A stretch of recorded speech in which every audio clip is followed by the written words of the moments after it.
All right, let's talk about your phone. You've got dozens of apps on there, right? We trust them with, well, pretty much everything. Our money, our conversations, our secrets. But what if some of those trusted apps aren't really on your side? Today, we're going to pull back the curtain and look at the very real dangers that could be hiding inside your smartphone.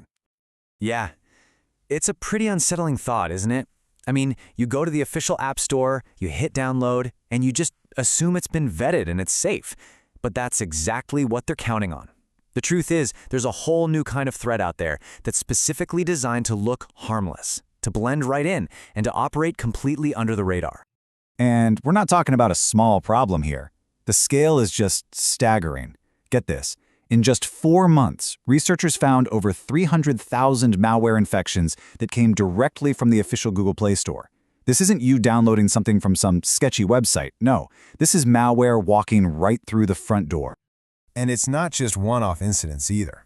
A single ad fraud campaign they called slop ads was hiding inside 224 different apps.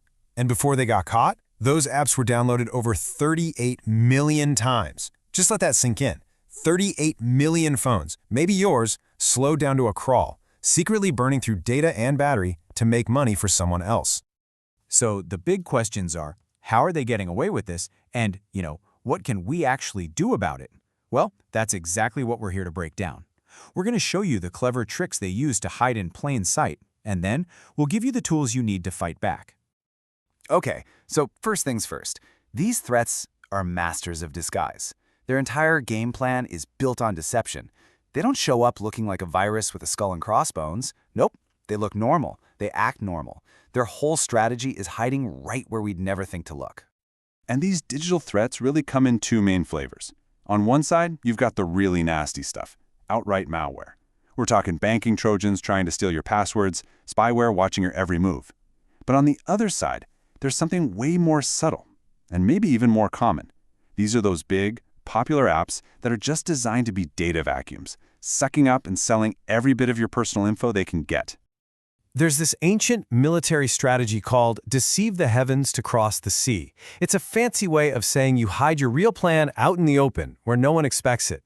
And that is exactly the playbook for modern malware. They aren't trying to brute force their way in. They want you to open the door and invite them in yourself. They do that by making their malicious code completely invisible, not just to you, but to the App Store security scans too. And here's a perfect example of how they pull this off. It's a trick called a dropper app. So picture this. You download what seems like a totally harmless app, maybe a PDF scanner or a QR code reader. And hey, it actually works. But then a little pop-up appears. It says you need a critical update to keep using the app. So you think, okay, sure, and you tap install. But what you just did was give it permission to install something else entirely. That update was the real malware, like a nasty banking Trojan, which is now secretly sitting on your phone. But look, it's not always about these sneaky, malicious apps. Sometimes the biggest privacy invasion is coming from the apps you use every single day. Just take a look at these numbers. Meta, Facebook and Instagram, they share almost 70% of the data they collect on you with other companies. 70%? YouTube shares over 30%. And let's be clear, this is not some kind of accident or bug. It's their business model. You're not the customer. Your personal data is the product they're selling. And this leads us perfectly to the idea of Trojan horse apps. You know the story, right? The Greeks hide inside a giant wooden horse that looks like a gift. It's the same idea here. You download a free app that looks super useful, but its real purpose is to get past your defenses and start collecting all sorts of sensitive information, all without you having a clue. And you'll find these Trojan horses in the most boring, everyday apps imaginable. I mean, think about it. Why on earth does a simple flashlight app need to see all of your contacts? Well, it's so it can map out your entire social circle. Or why does a weather app need to know your exact location 24/7 even when you're not using it? It's so it can sell a detailed history of everywhere you go. They totally prey on the fact that we'll just click accept without thinking twice. Okay, so yeah, it's a lot. The threats are smart, they're sneaky, and it can definitely feel a little bit hopeless. But it's not, I promise. There are absolutely things you can do to protect yourself. So let's shift gears and talk about how to fight back. And you know what? Your most powerful weapon doesn't cost a dime. And you don't have to download anything. It's just a change in how you think. It's about being a little more skeptical, a little more diligent. Honestly, this is your first and your best line of defense. Really? It all comes down to 4 super simple habits. First, always check the app permissions before you install. Does that silly game really need access to your camera and microphone? Probably not. Second, keep your phone's software and your apps updated. Those updates have critical security fixes. Third, actually read the user reviews, especially the negative ones. People are often quick to call out sketchy behavior. And fourth, just take 10 seconds to Google the developer to make sure it's the real deal and not some copycat.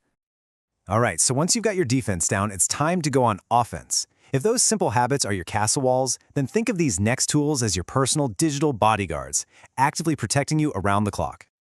Now, these are some seriously powerful tools. They're open source, built for privacy first, and for that reason, you might find them outside the usual app stores.